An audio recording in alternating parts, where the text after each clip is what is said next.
अस्सलाम वालेकुम। I am advocate Asad Langrial और मेरे साथ हैं advocate Azeem Hashmi. I was born in Burewala, which is a remote area. I graduated from Qaeda Azam Law College Lahore, जहाँ पर मैंने लोकल डिग्री की। When I was a local degree student, I always used to wonder कि whether I will be able to become a barrister in my lifetime. I also used to wonder कि barrister क्या होता है, उसका क्या role होता है, barrister बनने का प्रोसीजर क्या होता है और क्या बैरिस्टर वाकई में एक एडवोकेट होता है या हमसे बेहतर होता है। इन सारे सवालों के जवाब आज हम केटर करेंगे। ये अपॉर्चुनिटी हमें CMLC की तरफ से मिली। इन सवालों को सबसे बेहतर केटर एक बैरिस्टर ही कर सकता है। इसलिए आज हमारे साथ 3 पाकिस्तान के one of the most emerging barrister's हैं। बैरिस्टर नबील मलिक, बैरिस्टर इमदाद हुसैन चांडियो और बैरिस्टर ज़िया टोकर साहब। सबसे इम्पॉर्टेंट सवाल कि बैरिस्टर होता कौन है। सर इमदाद हुसैन साहब, आपके नज़दीक what is the definition of a barrister? यार असद, सिचुएशन ये है कि बैरिस्टर की मेरे नज़दीक क्या डेफिनेशन है उसको अभी 1 मिनट के लिए हम साइड पे रख देते हैं। असल में बैरिस्टर वही है जैसे कि पाकिस्तान में आप लाइसेंस लेने के बाद एडवोकेट कहलाते हैं और एडवोकेट का रोल ये होता है कि आप कोर्ट में जाके किसी का केस रिप्रेजेंट कर सकते हैं। तो इसी तरह यूके में अगर किसी का केस रिप्रेजेंट करने की आपने राइट्स लेने हैं तो वो जो लाइसेंस लेना है आपने वो एज ए बैरिस्टर लेना है। जैसे यहाँ पर हम लाइसेंस लेने के बाद एडवोकेट बन जाते हैं, यूके के अंदर अगर आपने किसी को रिप्रेजेंट करना है कोर्ट में तो बैरिस्टर का लाइसेंस लेंगे। तो ये is equally equivalent to advocate in Pakistan, nothing else. कोई ओहदा नहीं है, कोई इस तरह का जिसे हम कहना कि पता नहीं कोई तोपबला चीज़ होती है।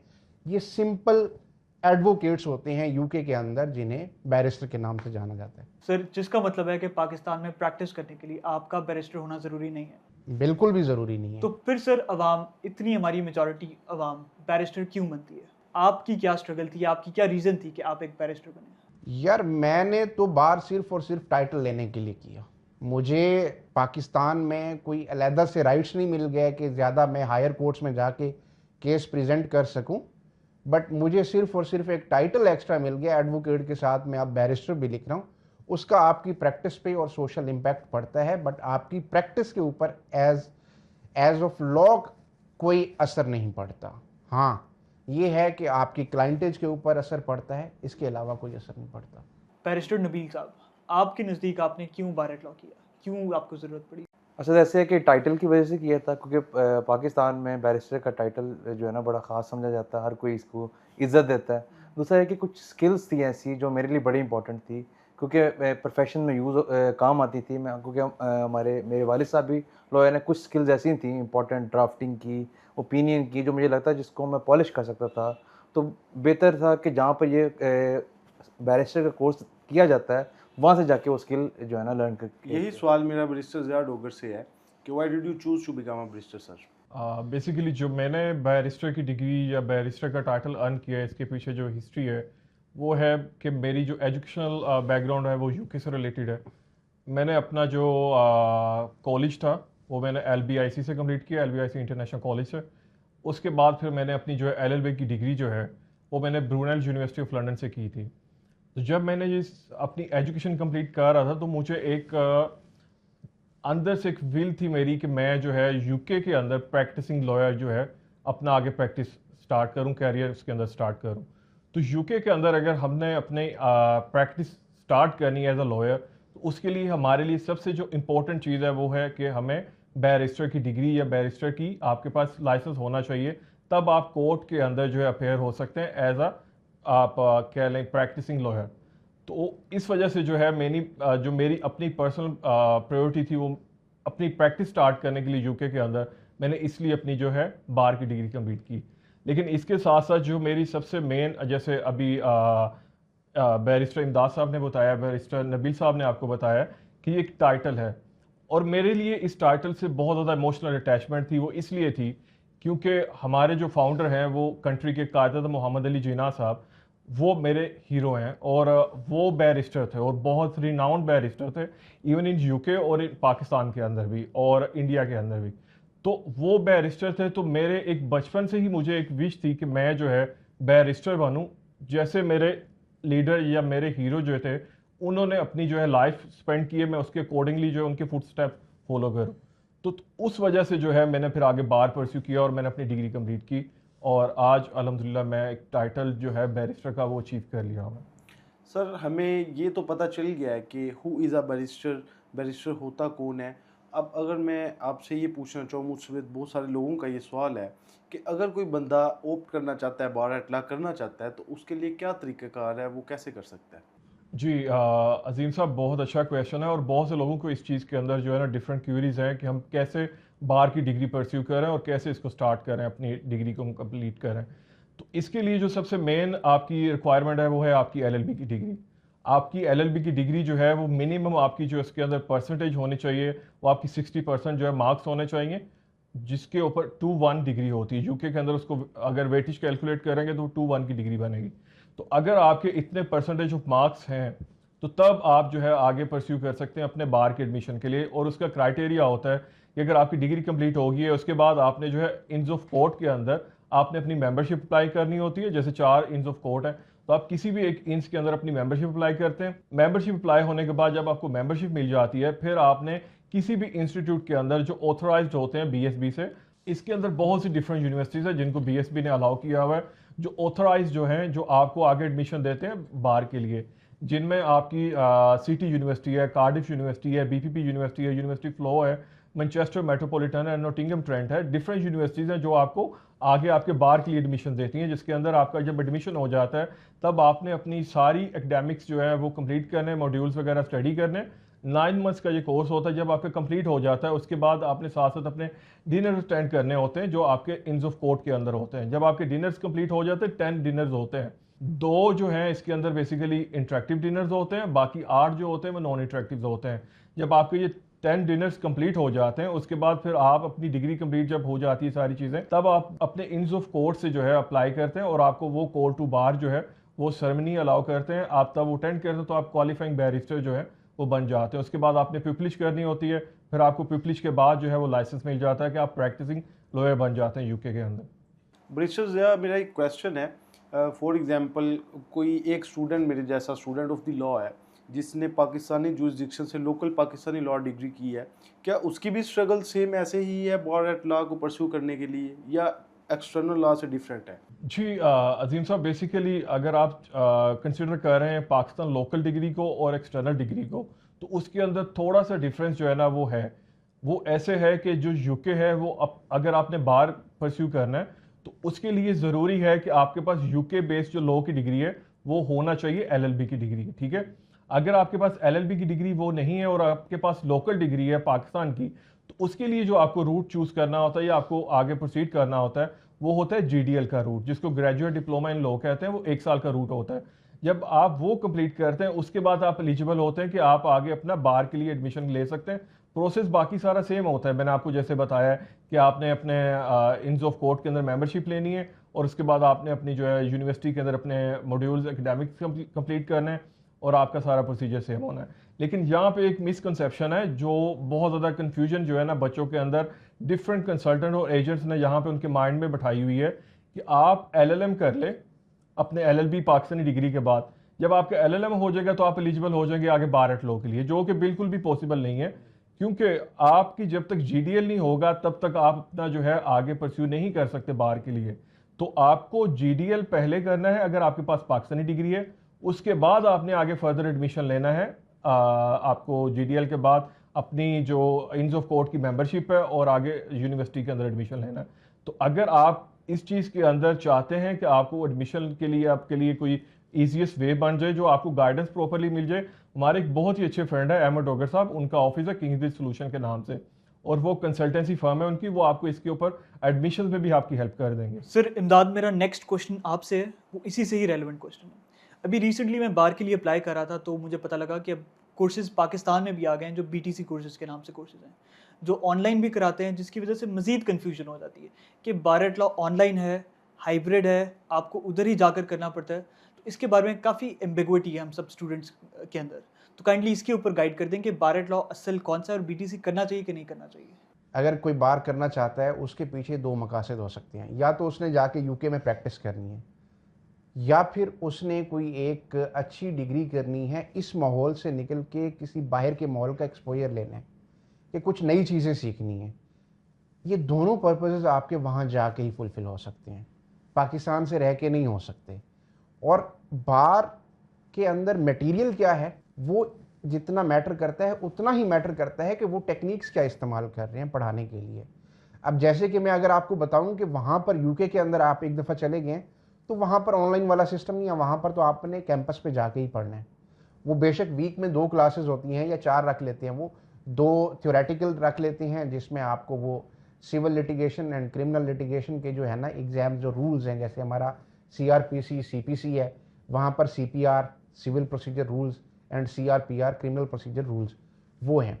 2 ऐसे आपको पढ़ाते हैं और 2 स्किल्स जिसमें आपको एग्जामिनेशन इन चीफ की स्किल्स हो गई, कॉन्फ्रेंस स्किल्स हो गई, क्लाइंट को किस तरह से डील करना है, ये जो सिखाते हैं 1 वीक के अंदर, इस तरह से वो इसको स्प्लिट करते हैं। अब जहाँ तक बात है पढ़ाने का तरीका क्या है उनका पढ़ाने का तरीका बड़ा इंटरेस्टिंग है। मैं उसमें एक छोटी सी स्टोरी शेयर करूं। वो ना आपको पहले ही क्लास से पहले आपको कुछ मटेरियल दे देते हैं कि आपने ये घर से पढ़ के आना है। अब उन्होंने आपको रीडिंग्स दे दी हैं और वो रीडिंग्स आपको ईमेल नहीं करते, आपको एक पोर्टल मिला हुआ होता है। आपने पोर्टल पे जाना है, आपका मंडे को जिस चीज़ का लेक्चर है उस कोर्स को ओपन करना है। उसके प्रेप वाले फोल्डर के अंदर आपको रीडिंग्स दी हुई होंगी कि आपने ये पैराग्राफ्स पढ़ने हैं, ये रूल्स पढ़ने हैं, ये जजमेंट्स पढ़नी है। आपने वो मटेरियल पढ़ लिया, फिर उसके बाद वहाँ पर नीचे MCQs दिए हुए होंगे आपको। वो 40 MCQs हैं, वो कहते हैं कि लेट्स से 40 हैं फ़र्ज़ करें, तो वो 40 MCQs आपको दिए हुए हैं और वो उसमें कहेंगे कि आपने घर से ये अटैम्प्ट करके आने हैं, रीडिंग्स के बाद आपने ये MCQs अटैम्प्ट करके आने हैं। आप ये प्रेप टास्क अपना करके फिर क्लास में जाएंगे ना, तो उन्होंने जाते साथ ही आपको लेक्चर नहीं देना, क्लास में जाके वो आपको कहेंगे यार आप ना MCQ नंबर 1 आपने आंसर क्या किया है उसका। अच्छा, आपसे पूछेंगे, आपसे रीज़न पूछेंगे कि आपने B चूज़ किया है तो उसका आंसर B क्यों चूज़ किया, आप अपनी रीजनिंग देंगे। दूसरे बच्चे से पूछेंगे, तीसरे से पूछेंगे। इसी तरह वो पूरी क्लास में एक दफ़ा 40 MCQs जब आंसर ले लेंगे ना, तो फिर प्रोफेसर जो है ना वहाँ पर खड़ा हुआ, वो एक काम करेगा, वो आपको, वो बैरिस्टर ही होते हैं मोस्ट ऑफ द टाइम, वो आपको वहाँ पर बताएंगे अच्छा जी 1 मिनट, ये जो क्वेश्चन नंबर 1 था ना MCQ नंबर 1, उसका आंसर A इसलिए नहीं हो सकता क्योंकि लॉ ये कहता है, आंसर B इसलिए हो सकता है क्योंकि लॉ ये कहता है, आंसर C इसलिए नहीं हो सकता क्योंकि लॉ ये कहता है, आंसर D इसलिए नहीं हो सकता क्योंकि लॉ ये कहता है। अब जब उसने A B C in D में से एक चूज किया, 3 को रूल आउट किया और लॉ बता के किया, इसी तरह उसने अपना जो पूरी रीडिंग्स हमें दी हुई थी ना पहले पढ़ने के लिए, वो एक बार हमें रिवाइज करा दी है उसने अपने एंगल से। प्रैक्टिकली उसने हमें किसी एक सिनेरियो के ऊपर अप्लाई करके पूरा का पूरा लेक्चर डिलीवर कर दिया, पता ही नहीं चलने दिया कि ये लेक्चर भी हो गया। तो इस तरह से वो एक मैकेनिज्म रखते हैं, उससे क्या है आपकी इंटरेक्शन होती है। आपने एक प्रैक्टिकल सिनेरियो सामने लिया, उसका सॉल्यूशन ढूंढने की कोशिश की लॉ अप्लाई करके, एक कोशिश आपने की, दूसरी आपको प्रैक्टिसिंग बैरिस्टर ने बता दिया। अब ये जो मेथड है ना, ये मेथड सिर्फ उसने आपको टीच नहीं कर दिया कि ये प्रिंसिपल है, उसने आपको एक प्रॉब्लम का सॉल्यूशन लॉ से कैसे निकालना है वो सिखाने के प्रोसेस से भी गुजार दिया। मेरे ख्याल में वो BTC कोर्सेज में पाकिस्तान में नहीं हो रहा। सर BTC कोर्सेज वैसे भी ऑनलाइन रिकॉर्डेड लेक्चर्स होते हैं बट लेस एक्सपेंसिव होते हैं, तो आप क्या कहेंगे इन दोनों व्यूज़ को देख के? फिर भी आप रिकमेंड करते हैं BTC कोर्सेज के नहीं क्योंकि लेस एक्सपेंसिव होते हैं अदर देन जो आप बाहर जाकर पैसे इन्वेस्ट करते हो? तो यार देखें, अभी जब आप बार का टाइटल लेते हैं ना, ऐसा नहीं है कि जैसे कि मैंने कहा कि मैं सिर्फ टाइटल लेने के लिए गया था, तो मैंने टाइटल तो लिया, जब मैं वापस आया तो मेरी बहुत सारी चीज़ें इंप्रूव भी हुई थी, तो बहुत सारी चीज़ें मैं इंप्रूव करके आया हूँ वापस जब मैं आया हूँ। तो अब इसमें देखना ये है कि अगर तो आपका इम्प्रूवमेंट का कोई इरादा ही नहीं है बिल्कुल ही, फिर आप कॉम्प्रोमाइज़ करना चाहते हैं कि चलो मैं यहीं से ही मेहनत करके ऑनलाइन जो वीडियोज़ हैं या ऑनलाइन लेक्चर्स हैं या ऑनलाइन सेशंस हैं कोई वो लेके मैं बैरिस्टर का टाइटल ले लूँगा, फिर तो ठीक है, वेल एंड गुड है, पैसे बचा लें। बट अगर आप वाकई चाहते हैं कि बैरिस्टर एक टाइटल लेने के साथ साथ आप फील भी करें, एक बंदे की सेल्फ इवेल्युएशन भी होती है कि आप फील करेंगे यार ओके मैंने कुछ चीज़ें इंप्रूव की हैं, तो फिर उसके लिए मेरा ख्याल है कि आपको जाना चाहिए। सर मेरा एक पर्सनल क्वेश्चन है कि ग्रेजुएशन के कितने अरसे बाद आपको बार लॉ कोर्स करना चाहिए? क्योंकि जब मेरी ग्रेजुएशन हुई थी तो मैं कुछ वकला हज़रात के पास गया था, तो सब ने मुझे यही मशवरा दिया कि आप एक बार प्रैक्टिकल लाइफ में आ जाओ, साल 1.5 साल प्रैक्टिस कर लो, उसके बाद आप बार लॉ करना। तो आप क्या इस मशवरे को वही समझते हैं? मैं खुद 4 साल बाद गया था प्रैक्टिस के, और मैं एक्सपीरियंस कर चुका हूँ कि इसका मुझे क्या फ़ायदा है। मैं इससे पहले बार करने से पहले पाकिस्तान में जब प्रैक्टिस कर रहा था तो मैं कोर्ट्स में जाता, और कोर्ट्स में अगर आप मुझसे क्वेश्चन ऑफ लॉ पे आर्गूमेंट्स करा लें तो मैं बहुत अच्छे कर लेता था क्वेश्चन ऑफ लॉ पे, क्योंकि मैंने एक रिसर्च की है, मैंने स्टैट्यूटरी प्रोविजन पढ़ी, उसमें से कौन सा एक वर्ड है मैंने उस पर एम्फोसिस डाला, उस पर लीगल रिसर्च कंडक्ट की, अब मैं लॉ को जानने लग गया, मैंने जाके वही डिलीवर करने। But when it came to present my facts, तो वहाँ पर मुझे बड़ा मैं ये फैक्ट्स नहीं प्रेजेंट कर पा रहे। एक चीज़ है कि हम क्लाइंट से इंफॉर्मेशन लेते हैं, फैक्ट्स गैदर करते हैं फ्रॉम सेवरल मीटिंग्स, के 8 मीटिंग्स हो जाती हैं, समटाइम्स 10 मीटिंग्स हो जाती हैं, उसे कहते हैं ये डॉक्यूमेंट ला दो, वो डॉक्यूमेंट ला दो, फलानी जगह से डॉक्यूमेंट ले आओ, अच्छा उस बंदे ने क्या किया, फैक्ट्स गैदर करते हैं, फिर उसके बाद जाके हम एक कंक्लूजन पे पहुंचते हैं, और वही फैक्ट्स हमने कोर्ट रूम में विद इन 2 to 3 मिनट्स वो पेश करने होते हैं। जो पहले 2 से 3 मिनट में वही फैक्ट्स जो हमने 8-10 दिनों में गैदर किए हैं, और वो परसुएसिव मैनर में किस तरह से प्रेजेंट करने, ये एक आर्ट है, और ये आर्ट इस तरह से नहीं आता, आपको उसके लिए प्रैक्टिस करनी पड़ती है। अब प्रैक्टिस अगर पाकिस्तान के अंदर करेंगे, बहुत कम सीनियर्स ऐसे होंगे जो आपको अपना केस खराब करने दें कि जाओ बच्चे आप केस खराब करोगे तो फिर सीख लोगे। तो पॉइंट इज कि अगर आप वहां जाके आपने पैसे भरे हैं, वो सेशंस आपको उन्होंने सिनेरियोज दिए हैं, आपको उन्होंने इस तरह के कॉम्प्लेक्स फैक्ट्स दिए हैं, वो जाके आपने पेश करने हैं। तो जो बच्चा वहां जाएगा वो ये सारी चीज़ें सीख के आएगा, और जो बच्चा सीखने के लिए जाएगा ना, जब उसे पता ही नहीं होगा कि मैं किस चीज़ में लैग कर रहा हूँ, ठीक है, वो तो एज ए कोर्स के तौर पे लेके आ जाएगा। फौरी LLB के बाद जाएंगे आप, आपको पता ही नहीं होगा कि एग्जामिनेशन इन चीफ की क्या वैल्यू है, आपको पता ही नहीं होगा कि यार मैं जो ये सिविल एडवोकेसी का एग्जाम दे रहा हूँ, इसमें जो पहले वाले 2 मिनट्स हैं जिसके अंदर मैंने फैक्ट्स बतानी है जज को, वो कितने इंपॉर्टेंट है, आपको नहीं पता होगा। क्यों? क्योंकि आपने प्रैक्टिस नहीं की। आप उसे सिर्फ कोर्स के तौर पे लेंगे, वो आपको बताएंगे कि जनाब ये आपका असेसमेंट क्राइटेरिया, अगर आपने जजमेंट सही तरह से प्रेजेंट कर दी, आपने ये क्वेश्चंस पूछ लिए, तो आपको मार्क्स मिल जाएंगे, 60% मार्क्स मिल गए, आप पास हो गए। बट जब आप पाकिस्तान से प्रैक्टिस करके गए, आपको पता है कि यार मैं ना फैक्चुअल प्रेजेंटेशन में थोड़ा सा लैग करता हूँ, यार मैं ना क्लाइंट को नहीं डील कर पाता, यार मैं ना अपने ओपिनियन के अंदर कुछ ज़्यादा चीज़ें दे देता हूँ जिससे जो है ना क्लाइंट मुझसे ओपिनियन लेके काम किसी और से करा लेता है। रिसर्च सारी मेरी, स्ट्रेटजी सारी मेरी, ठीक है, मैंने इतनी मेहनत की, 10 रातें लगाई हैं, उसके बाद क्लाइंट ने किसी भी वकील को करके वही मेरी स्ट्रेटजी, मेरी मेहनत के ऊपर इम्प्लीमेंटेशन करा ली है।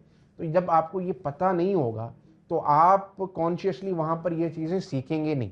और ये कैसे पता चलेगा? पाकिस्तान में प्रैक्टिस किया आपने, साल में अपने आप को असेस किया कि यार ये चीज़ें मैं लैग कर रहा हूँ, अच्छा बाहर में आया हूँ तो मैंने ये चीज़ें सीखनी है। ये सेम मेरे साथ हुआ, मैं ओपिनियन लिखता था, वो मुझे कहते थे आपने नेक्स्ट स्टेप्स भी देने हैं यूके में, कि आपने ओपिनियन के एंड पे नेक्स्ट स्टेप्स भी देने हैं।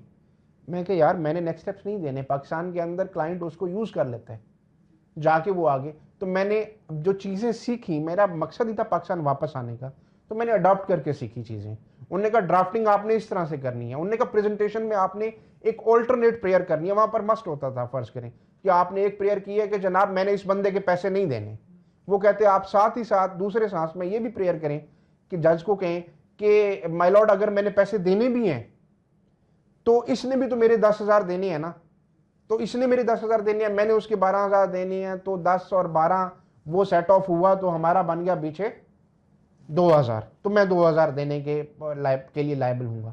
तो मेरा मानना ये था कि यार मैं अपना पूरा केस बिल्ड किया है, ठीक है, आर्गूमेंट्स करके कि मैंने इस बंदे का 1 रुपया भी नहीं देना, और एंड पे जाके मैं अगर उसी जज के सामने, वो भी ह्यूमन है, उसी जज के सामने in the very next breath में ये कहूँ कि अगर मैंने इसके 10,000 देने हैं या मैंने इसके 12,000 देने हैं तो उसने भी तो मेरे 10,000 देने हैं।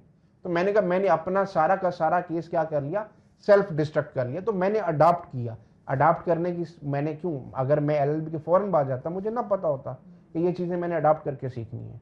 तो जब आप थोड़ा सा एक्सपीरियंस लेके जाते हैं, जिन वकीलों ने भी आपको मशवरा दिया है, बहुत अच्छा मशवरा दिया है आपको, वो आप पहले बिल्कुल ठीक ट्रैक पे कि पहले साल 1.5 साल प्रैक्टिस करें, उसके बाद बाहर के लिए। बैरिस्टर नबील साहब, मेरा अगला सवाल आपसे है कि जितना मैं समझ सका हूँ इस कन्वर्सेशन से, कि बार एट लॉ बेसिकली एक प्रैक्टिकल एस्पेक्ट है एडवोकेसी का। कोई आपके पास अपनी लाइव एग्जांपल हो हमारे व्यूअर्स के लिए कि बार एट लॉ से आप कोई चीज़ सीख कर आए हो और आपने इधर आकर पाकिस्तान की कोर्ट्स में उसको इम्प्लीमेंट किया, तो वो हमारे व्यूअर्स के लिए बहुत बेनिफिशियल हो जाएगा। ऐसे असद कि जब बार में नहीं करने गया था ना, तो मैं सिविल कोर्ट्स में यहाँ पेश होता था। जी। तो जब भी यहाँ पर फाइनल आर्गूमेंट होते थे, तो हमेशा आर्गूमेंट करते थे, आर्गूमेंट करके आते थे, वेट करते थे कि जज अब जजमेंट देगा, तो फिर डेट पड़ जाती थी। फिर आर्ग्यू करके आते थे, फिर डेट पड़ जाती थी। तो होता यह था कि जज जो हम आर्गूमेंट्स कर रहे होते थे ना, उसको वो नरेट करके लिख नहीं पा रहा होता था। तो उसके बाद जब मैं बार एट लॉ करके आया, तो मैंने उसी जज को जब फाइनल आर्गूमेंट पे स्केलेटन आर्गूमेंट बना के दिए, जिसमें मैंने फैक्ट्स जो ब्रीफ फैक्ट्स है वो दिए, ठीक है, जो डिस्प्यूटेड फैक्ट्स है उनको अलहदा लिखा, लीगल ग्राउंड्स जो मैंने बनाई उनके केस लॉ लिखे, साथ अपने सारी सबमिशन को प्रॉपरली जो है ना मैंने एक जगह पे लिखा। और मैंने जब उसको वो लीगल आर्गूमेंट्स और स्केलेटन आर्गूमेंट्स दिए वहाँ पर, तो उसने अगली ही डेट पे क्या फैसला कर दिया, क्योंकि उसको एक स्ट्रक्चर मिल गया था। तो मेरे लिए ये जो स्केलेटन आर्गूमेंट मैं सीख के आया हूँ बाहर से बनाना, कैसे बनाना है, हर कोर्ट में एक सिविल का अलहदा, क्रिमिनल का अलहदा, टैक्स का अलहदा, उससे मुझे बहुत फ़ायदा हुआ। ये सर आप स्पेसिफिकली कौन से मॉड्यूल में ये स्केलेटन आर्गुमेंट्स वगैरह बनाना सीखते हैं? ये हम बेसिकली सिविल एडवोकेसी में सीखते हैं, जहाँ पर हमें एक ब्रीफ दिया जाता है, तो हमने उसकी इंटायर एप्लीकेशंस के ऊपर जो है ना ये स्केलेटन आर्गूमेंट बनाना होता है, जो शॉर्ट एप्लीकेशंस होते हैं जहाँ पे जो आप देते हैं अमेंडमेंट्स की, प्लीडिंग में चेंज की, ठीक है, आपने एविडेंस अगले बंदे की क्लोज करवानी है, उसकी एप्लीकेशंस के ऊपर आप करते हैं। लेकिन मैंने यहाँ पर फाइनल आर्गूमेंट्स पे यूज़ की थी। विच मीन्स के वाकई में बार एट लॉ अगर आप करके आए तो आपकी एडवोकेसी स्किल्स जी बहुत काफ़ी बेहतर हो improve जाती है। Yes. सर एक और मेरा आपसे क्वेश्चन है, अभी बैरिस्टर ज़िया साहब ने जिक्र किया डिनर्स का, तो ये डिनर्स किस बारे में होते हैं? क्योंकि हमें जनरल आवाम को नहीं पता कि डिनर्स क्या हैं। जनरली किसी बैरिस्टर से बातचीत हो तो कहता है कि डिनर्स अटेंड करके हम आते हैं, तो उस डिनर्स में आपको कुछ सीखने को मिलता है, वो खाने के लिए होते हैं, ये स्पेसिफिकली क्या पर्पज़ होता है उन डिनर्स का? असल में डिनर्स तो खाने के लिए होते हैं, लेकिन वहाँ पर लर्निंग के लिए भी काफ़ी चीज़ें अच्छा। होती हैं, क्योंकि जब भी आपके इंटरेक्टिव सेशंस होते हैं वहाँ पर हाई कोर्ट के जजेस आए होते हैं उधर, ठीक है, जजेस आए होते हैं, आपके पेयर्स जो बार कर रहे होते हैं किसी और यूनिवर्सिटी से, वो आए होते हैं। आप उनके साथ बैठते हैं, अपने वो फीडबैक शेयर करते हैं कि आपकी यूनिवर्सिटी कैसे पढ़ा रही है, अगर मुझे कोई चीज़ में मसला आ रहा है तो उसको कैसे डील करना है। कुछ वहाँ पर ऐसे बैरिस्टर थे जो प्रैक्टिसिंग बैरिस्टर होते हैं और वो प्रैक्टिस कर रहे होते हैं, अब उनसे टिप्स ले सकते हैं कि सर हमें ये मसला आ रहा है, इसको कैसे सॉल्व करें।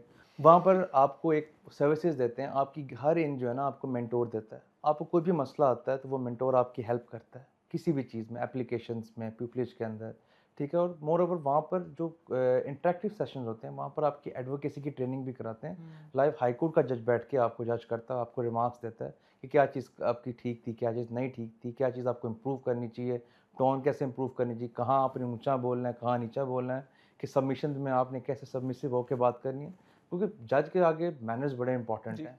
जैसे हमें सिखाया जाता है कि may it please the court, I appear on behalf of the such and such person, ये कैसे बोलना है, किस टोन में बोलना है, वो सिखाते हैं वहाँ पर। और डिनर्स में आपको पता, तो डिनर तो होते ही होते हैं, वहाँ पर जो डिस्कशन होती है ना वो बहुत इंपॉर्टेंट। विच मीन्स जिसका पर्पस होता है कि इंटरेक्शन हो जाए आपके Yes. एलुमनाई के साथ, जस्टिस Yes. के साथ। ठीक है सर, इमदाद मेरा आपसे अगला सवाल है जो कि मेरे ख्याल से इस कैंडिड कन्वर्सेशन का कंक्लूजन भी होगा। क्या वाकई में जो बंदा पाकिस्तान में रहता है उसको ज़रूरत है कि वो बार एट लॉ करे या नहीं? यार पाकिस्तान में रह रहे हैं आप या किसी भी दुनिया के कोने में रह रहे हैं, अगर आपने वकालत करनी है ना तो फिर साफ ज़ाहिर है आपको स्किल्स डेवलप करनी है। तो जब आपने स्किल्स डेवलप करनी है, उनमें किस तरह से मैंने बोलना है, किस तरह से मैंने अपना बॉडी का डिमीनर रखना है, मेरी बॉडी लैंग्वेज क्या होगी, मेरी ड्रेसिंग क्या होगी, मैंने डिफ़िकल्ट सिचुएशन को किस तरह से डील करना है, विटनेसेस को किस तरह से डील करना है, क्लाइंट इमोशन से भरे हुए हैं उनको किस तरह से डील करना है, और मैंने इफ़ेक्टिव अपनी लीगल रिसर्च किस तरह से करनी है, उसको प्रेजेंट किस तरह से करना है, ये सारी चीज़ें। और आर्ट ऑफ पर्सुएशन के साथ जब आप ये सारी चीज़ें स्किल्स सीखनी है ना, तो ये बार कोर्स आपको ऑफ़र करता है। अब ऐसा नहीं है कि यही सारी चीज़ें सिर्फ़ और सिर्फ बार कोर्स ही ऑफ़र करता है। अगर आपको कोई पाकिस्तान के अंदर रहते हुए अच्छा सीनियर मिल गया, जैसे कि फॉर एग्जांपल मियाँ अली हैदर साहब हैं, वो बहुत अच्छा बच्चों को सिखाते हैं, प्रैक्टिकली सिखाते हैं कि क्लाइंट को किस तरह से डील करना है, कोर्ट रूम में किस तरह से आपने पेयर होना है, कोर्ट रूम के जो वैसे आपका बॉडी लैंग्वेज किस तरह से होनी चाहिए, लैंग्वेज क्या यूज़ करनी है आपने कोर्ट में, अप्रोप्रिएट आपके पास लीगल रिसर्च के टूल्स क्या हैं, वो सारी चीज़ें सिखाते हैं। तो अगर इस तरह के आपको सीनियर मिल गए हैं तो शायद आपको बार एट लॉ के लिए जाने की ज़रूरत है ही नहीं यूके। बट इस तरह के सीनियर पाकिस्तान में ढूंढना थोड़ा सा मुश्किल है। ऐसा नहीं है कि इनके लेवल के कोई और वकील नहीं है, बहुत अच्छे अच्छे वकील हैं, बट वो चीज़ें या तो वो वकील साहबान जो बहुत अच्छे हैं वो टाइम नहीं निकाल पा रहे बच्चों के लिए, या फिर वो इस चीज़ को इतना ज़्यादा इम्पोर्टेंस नहीं दे रहे कि ये भी बच्चों को हमने सिखाना है और किसी ने नहीं सिखाना। तो सिंस अब पाकिस्तान में एक इस चीज़ का शॉर्टफॉल है कि सही तरह से मेंटोरिंग नहीं हो रही, इस सिचुएशन में मैं कहूँगा कि हाँ, अगर बच्चे को इस तरह का कोई सीनियर नहीं मिला तो वो मस्ट हैव है, इफ़ ही कैन अफोर्ड तो वो जाए यूके से ही ये चीज़ें सीख के आए। उसकी वजह यह है कि आपको एक्सपोजर मिल जाता है, उनका टीचिंग का मेथड थोड़ा सा डिफरेंट है।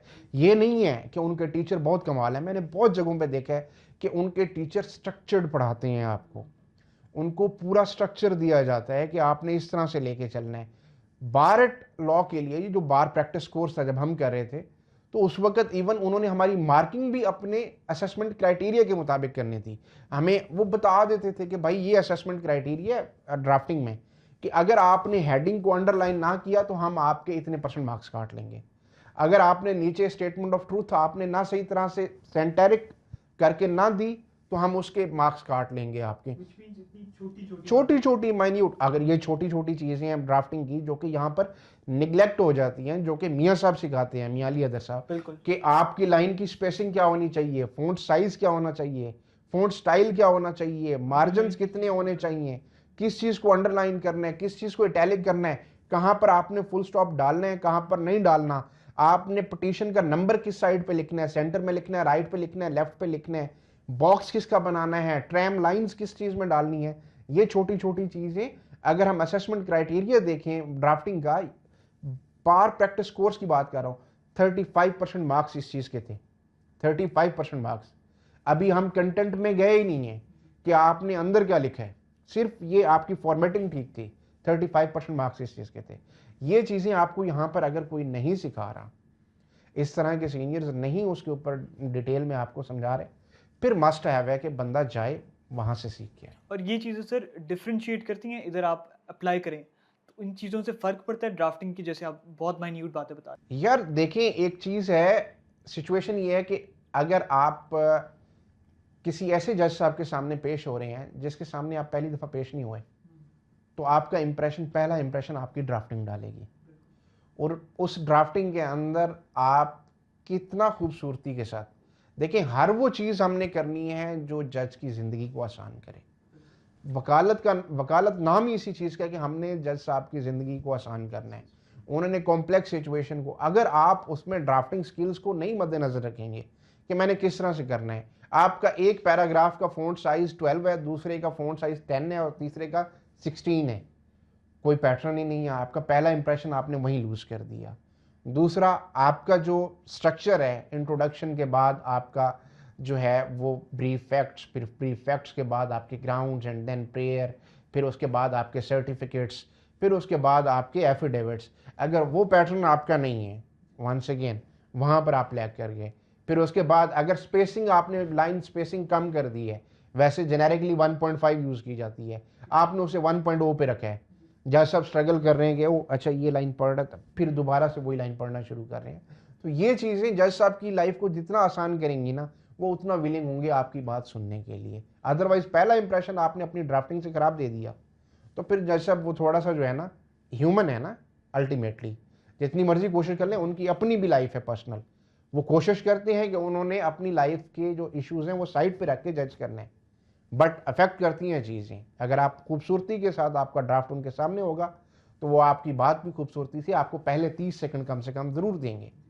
अगर पहले ही आपकी ड्राफ्टिंग ने उन्हें जो है ना डिसआर्ट कर दिया, उनकी लाइफ को मुश्किल बनाया हुआ है, तो यार मतलब अच्छा क्या कहना क्या चाहते हैं वकील साहब आप, ठीक है। तो ये छोटी छोटी चीज़ें मैटर करती हैं। और फाइल देख के ही वो मेरे ख्याल से अंदाज़ा लगा लेते हैं कि वकील किस कैटेगरी का हो। यस, वो ये चीज़ भी देखती हैं कि कितना इस वकील साहब ने एफर्ट की है। इसका मतलब है कि जिस वकील साहब ने लिखने में इतना खूबसूरती की है तो फिर साफ जाहिर है आपके ग्राउंड्स क्या हैं, आपका स्ट्रक्चर क्या है, वो भी मैटर करेगा। तो पहला इंप्रेशन यही जाएगा कि यार मैं इनकी ये फाइल पढ़ लूँ एक दफ़ा। Sir most of the families अब बार एट लॉ को अफोर्ड नहीं कर सकती। पाकिस्तान में इतनी आबादी है और बार एट लॉ आप करने जाओ तो आपका 1.5 से 2 करोड़ ऑलमोस्ट लग जाता है। तो वो फैमिलीज़ या वो स्टूडेंट्स जो ये सारी छोटी मोटी चीज़ें सीखना चाहते हैं या जिनके पास अपॉर्चुनिटी नहीं है अच्छे वकील के अंदर ट्रेनिंग करने की, तो उनके लिए कोई डिफरेंट राउट आपके पास अवेलेबल है? आप क्या एडवाइस करेंगे? या मैंने ना एक चीज़ की कोशिश की थी वहाँ पर जब मैं था, तो यूनिवर्सिटी में जब भी आप एडमिशन लेते हैं तो पहले महीने के अंदर अंदर वो 1 to 1 आपसे मीटिंग करते हैं। हर यूनिवर्सिटी के अंदर मेंटल हेल्थ का अपना एक कमेटी होती है और आपकी एम्प्लॉयबिलिटी की अपनी एक कमेटी होती है, स्पेशली क्योंकि इंटरनेशनल स्टूडेंट्स होते हैं और मैं था भी लंदन में, सेंट्रल लंदन में, तो एक्सपेंसिव होता है वहाँ रहना भी, सारी चीज़ें। तो वहाँ पर मुझसे मीटिंग की उन्होंने, तो वो पूछते हैं कि आपको कहीं पर कोई रेफरेंस की ज़रूरत है, जॉब वगैरह, ये सारी चीज़ें। तो मैंने उनसे एक चीज़ की रिक्वेस्ट की थी, मैंने कहा हाँ मुझे अगर आप ये चीज़ कर सकते हैं कि बीएसपी से रिक्वेस्ट कर दें कि हम पाकिस्तान में यही कोर्स पढ़ाते हैं अपनी इंस्टीट्यूशन बना के, क्योंकि हमारे पाकिस्तान में ये जो स्किल्स हैं ना ये बहुत यूज़फुल हैं, ये स्किल्स बच्चों को पता चलनी चाहिए।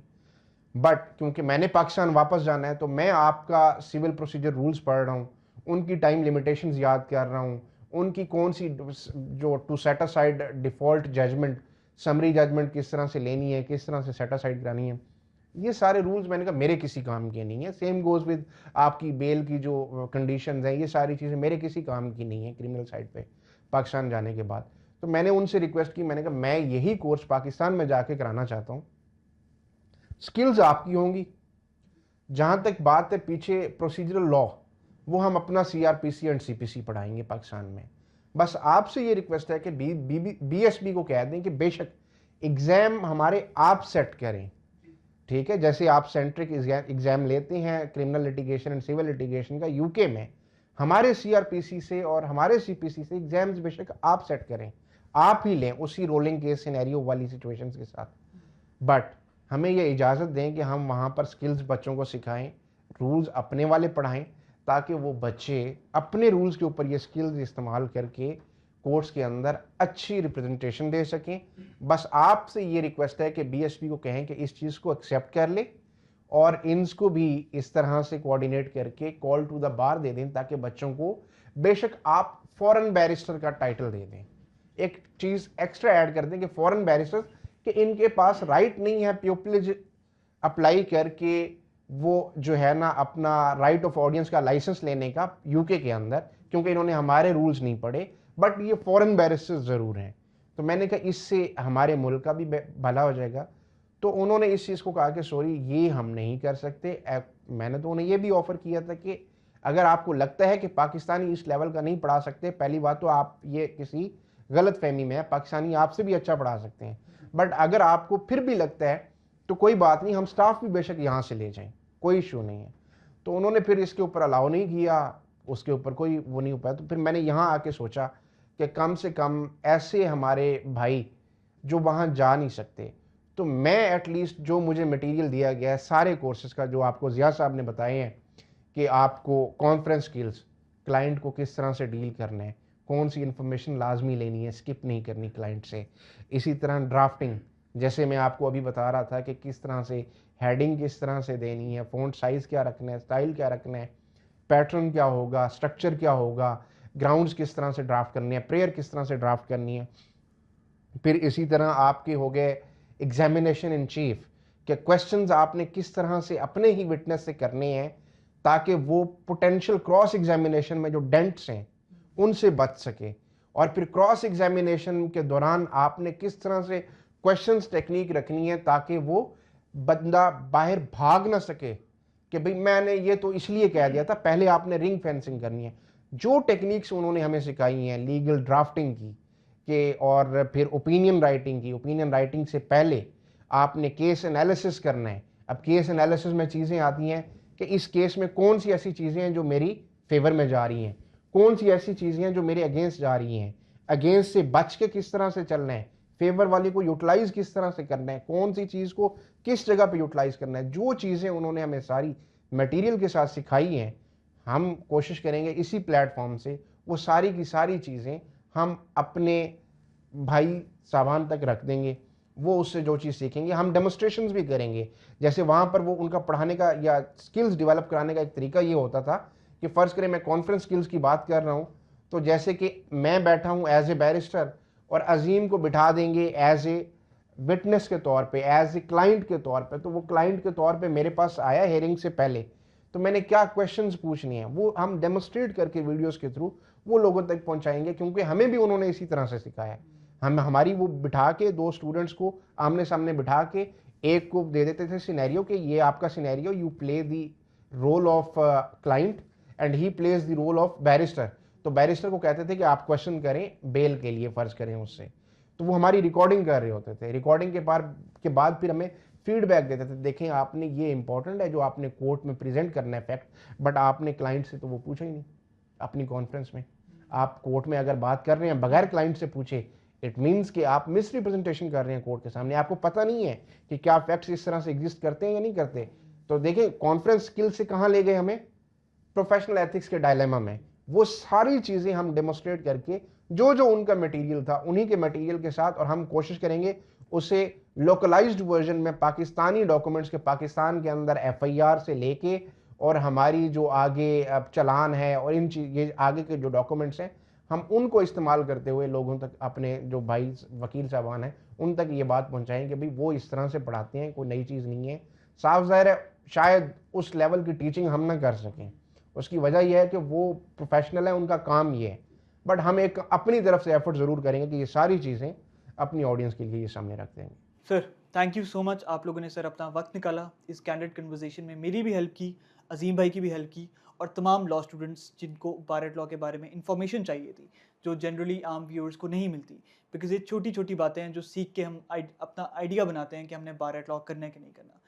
मेरे ख्याल से जो मेरा एनालिसिस है कि बार एट लॉ, अगर इधर से आप वकील बन रहे हो और अगर आपको फर्दर ग्रूमिंग चाहिए आगे कामयाब होने के लिए वापस आकर, और अगर आप अफोर्ड कर सकते हो तो आपको बार एट लॉ ज़रूर करना चाहिए। Thank you so much sir, हमने आप लोगों से बहुत कुछ सीखा, बार एट लॉ कैसे करना है, बीच में क्या मॉड्यूल्स होते हैं, क्या प्रोसीजर होता है, किस राउट के थ्रू हम जा सकते हैं।